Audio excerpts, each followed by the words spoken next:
भारत त्योहारों की भूमि है, लेकिन नाग पंचमी एक अनोखा पर्व है जिसमें पूजा की जाती है सांपों की। क्या आपने कभी सोचा है कि हम सांपों को क्यों पूजते हैं? नाग पंचमी के पीछे कौन सी पौराणिक कहानी है? आइए जानें इस रहस्यमयी परंपरा की असली वजह।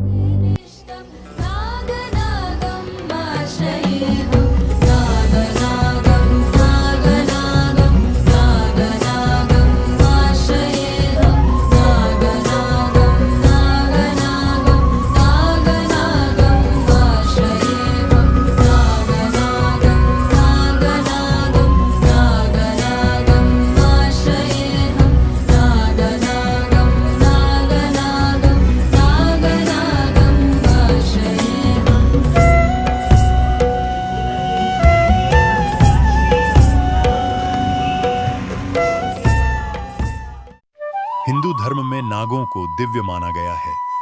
भगवान शिव के गले में सांप विराजमान हैं। भगवान विष्णु शेषनाग पर विश्राम करते हैं। यहां तक कि समुद्र मंथन भी वासुकी नाग की मदद से हुआ था। यह कहानी कुछ हद तक समुद्र मंथन से संबंधित है। अगर आपने समुद्र मंथन कहानी का मेरा वीडियो नहीं देखा है तो लिंक डिस्क्रिप्शन में है या स्क्रीन के टॉप पर प्रदर्शित आई बटन पर क्लिक करें। ब्रह्मा जी की एक पत्नी थी, दक्ष की पुत्री प्रसूति। उनसे अनेक कन्याएं उत्पन्न हुई, जिनमें दो बहनें प्रमुख थीं, कद्रू और विनता। कद्रू का विवाह महर्षि कश्यप से हुआ।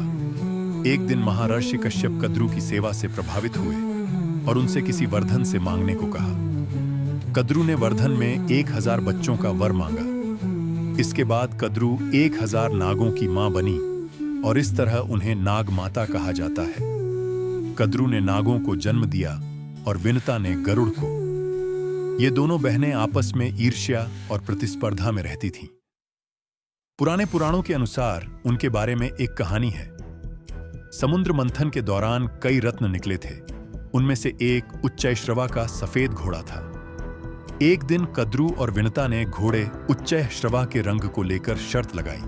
कद्रू ने कहा वह घोड़ा काला है, जबकि विनता ने कहा सफेद। शर्त यह थी कि हारने वाली बहन दूसरी की दासी बनेगी।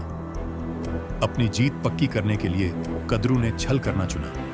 कद्रू ने अपने नाग पुत्रों से कहा कि वे जाकर उस घोड़े की पूंछ में लिपट जाएं और उसे काला दिखाएं।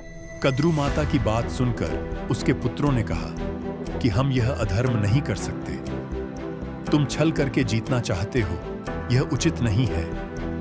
हमें क्षमा करें। अधर्म करके हम तुम्हारा अनुरोध स्वीकार नहीं कर सकते। यह सुनकर कद्रू माता को बहुत क्रोध आया और उन्होंने अपने पुत्रों को एक श्राप दे दिया। कुछ दशकों बाद पांडव वंश में एक राजा होगा। उसका नाम जन्मेजय होगा। जब वह सर्प यज्ञ करेगा, उस यज्ञ में आप सभी जलकर नष्ट हो जाएंगे। तुम सब अग्नि यज्ञ में भस्म हो जाओगे।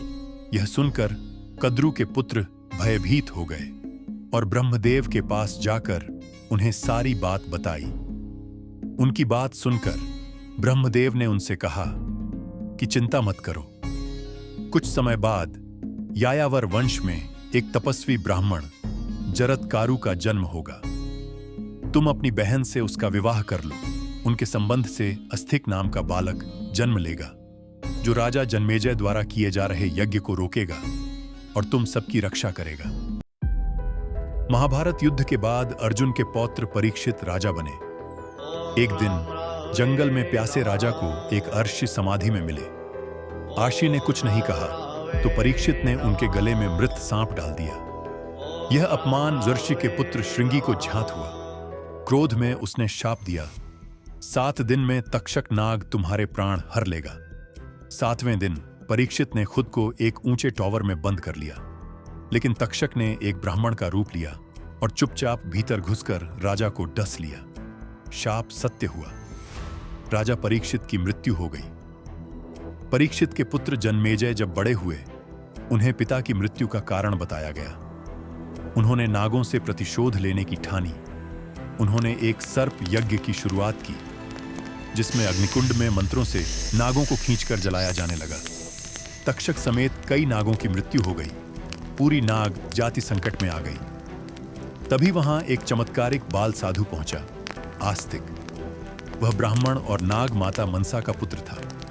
उसने राजा से प्रार्थना की, हे राजन, यह अधर्म है। हर प्राणी की अपनी भूमिका है।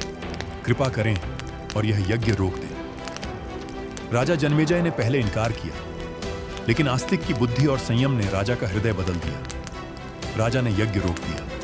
ब्रह्मदेव के कहे अनुसार नागों का जीवन बच गया। उस दिन पंचमी तिथि थी और संयोग से जिस दिन ब्रह्मदेव ने नागों की रक्षा के लिए वरदान दिया था, वह भी पंचमी का ही दिन था। यही कारण है कि नागों को पंचमी का दिन पसंद है और तभी से उस दिन को नाग पंचमी के रूप में मनाया जाता है। नाग पंचमी हमें याद दिलाता है कि क्रोध विनाश का मार्ग है और क्षमा जीवन का। हर जीव इस सृष्टि का भाग है। अगर हम उन्हें समझें तो जीवन संतुलित और सुखद हो सकता है।